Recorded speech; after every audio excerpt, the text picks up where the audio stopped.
So inside the lessons folder, I've posted a list of project requirements, and these are just sort of guidelines to get you pointed in the right direction for this project. So you can read the project requirements overview on your own. I have been demonstrating these simple machines that I've been building, and a couple of them I'm going to skip because I think that at this point it should be pretty intuitive about how to build and implement some of these things. Certainly, if you get hung up on something, post in the discussion board. I'll be answering questions and providing additional tips and tricks as we go. But there are just one or two more things that I want to talk about, and that's a couple of the other capabilities that are found inside the simulation tab. And so I'm going to just set up this basic scenario that we've been working with this whole time, which is just establishing a floor object and setting that as a rigid body, a collider. And I'm going to introduce just a simple shape. We'll start off with a cone this time. And there's the ability to add an engine or a motor to apply force. So my goal is to create something like a balloon effect. Like maybe there's something that gets triggered that launches a hot air balloon or a helium balloon that then rises up and tips or triggers another event. And there's a couple of different ways to deal with sending an object into a motion against gravity. The easiest way to do this is to establish a motor. So if we go up under the simulation dynamics and choose motor, what we're going to get is the ability to attach an object in the motor. So if we select the motor, we go down to the attributes manager, and you can see that there's some object fields here. What I'm going to do is I'm going to drag whatever object I want to drive with the motor into the object A field. Now, by default, the motor is set to angular, which means that it's basically torque. And so the idea here is that if you had a sphere or a cylinder, it would basically spin this thing in a direction. And let me just delete the cylinder and grab the motor. And you can see here that there's actually a little a heads-up display here that's showing us the rotation. Now, by default, if I rewind and hit play, nothing's going to happen. And that's because, like the other simulated events, we need a rigid body in order for this to work. So I'm going to select the cone. I'm going to go to Simulation Dynamics and apply a rigid body. Now, when I hit play, you can see that that object starts to torque and starts to rotate. And that's not exactly what we want to do. We don't want to spin anything. Now, that would be a little bit more appropriate if I had something in the shape of a tire that I wanted to attach, and I wanted that tire to spin and drive the object. But what I want to do is I want to apply a force along an axis. And so what I can do is, with that motor selected, I can change the type of motor from angular to linear. And what that's going to do is it's showing me the direction of the motor that the force is applying. And so if I hit rewind and hit play, not much is happening, although you see it kind of skip in a direction. And so what I'm going to do is I'm going to take that force field here. I'm going to select motor, go into objects, and I'm going to bump up that force value. Let's say to 100. Okay, and now you can see it starting to slide in a direction. Okay, now what I'm going to do is I'm going to select that motor, and I'm going to go to rotate, and I'm going to point the direction up. And so as I rotate this, you can see that arrow is pointing down. So I'm not sure why that arrow is pointing down when the motor arrow is pointing up, but that arrow indicates the direction of the force that's being applied. And so I'm just going to rotate this arrow. Ignore that direction. I want the arrow, this little helper icon, to be pointing in the direction that I want to send this force.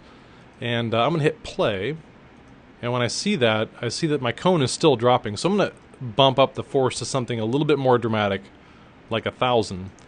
And let's see, it appears just to be hovering there. So let me try 2,000. There we go. So now I'm getting some motion to happen here. So I'm going to try a force of 1200, and I'm just going to play with these values, and depending on the size of the object, it's going to affect this in different ways. Now, the linear target speed, that's going to accelerate to a certain value, so it's going to keep accelerating until it hits a speed or until it's influenced or affected by another object. But basically what I'm able to do with this motor is just kind of send this object in a direction. And now remember, I have this cone object and it has a rigid body attached to it, and so I could set up a scenario where the dynamics is triggered not immediately but on collision with another object. And so I could take a cube or a sphere or something and bump into that object and then cause it to float up into space. And just to demonstrate this point, I'll very quickly create a cube. Under the simulation menu, create a rigid body, and I can trigger that. Well, I don't have enough frames in my animation, and let me add some frames here. Bump that up to 900. I'm also going to move this over just so that it kind of catches it right on the side. I think I'll get some intersection there. There we go. And I'll lift that up just a little bit, and I'll hit rewind and play. And so now when that's triggered, now that object starts to float up. So I can trigger that event and cause sort of a hot air balloon effect. And I'll be playing with that at some point as well. So I'm going to get rid of the cube and the motor and the cone and everything else that I have here, and I just have my original floor along with a collider tag applied to this floor. And I just want to show you one more thing, and that is the ability to introduce effectors into the equation. Now, I'm going to pause my playhead and rewind, and I'm going to introduce a sphere, and this sphere, it's going to be a pretty typical setup. At this point, I'm going to go simulation dynamics, create rigid body. We'll talk about the soft body here in just a moment too. And I'm going to create a real simple ramp or inclined plane. I'll do this just with a cube, and I really just want something just to create a little bit of direction here. So I'll just kind of move this up and over, and I think, there we go, that'll bounce off of there and start this this ball rolling in a direction. That should work. So I'll take this cube, go to simulate, and create a collider. There we go. So now I'm starting to send that ball in a direction and it starts to roll. Now, we have the ability to create effectors. Now, effectors are typically used with particles, and we'll get into particles and particle emitters in great detail in the next project. But for this project, I want to draw your attention to the effector menu, and there's a little particle icon up here, and if you click on it, you can see the different kinds of effectors. In addition to that, if you click on the simulation menu, you can go under particles and find these different effectors. Now you can see that these little purple icons here all correlate to a different kind of effector. I'm going to select it by using this menu here. Effectors are very cool. I'm going to select just a simple wind. And now if I look at the wind effector, I'm going to zoom in on it. It has a fan, and it's currently has a little arrow that shows that it's pointing down the Z direction. And when I hit the play button, you can see that fan starts to spin. That's just a little visual aid here. This effector is now introducing wind into the entire scene. Right now our wind speed is pretty low, but when we hit play, we may even see the effect of it, and there it goes. The wind is actually starting to blow that. You can see that object starting to drift, and the wind is actually blowing that sphere. Now we can take the wind object, and with it selected, we could choose to look at the object parameters, and we can bump up that wind speed quite a bit. I'll bump that way up and hit play, and now that's just a much more dramatic influence on the scene. I'll bump that back down to, let's say, 4 centimeters. if we go to fall off, we have the ability to choose an area of influence. And right now it's set to infinite, which means that this wind is being applied to the entire scene.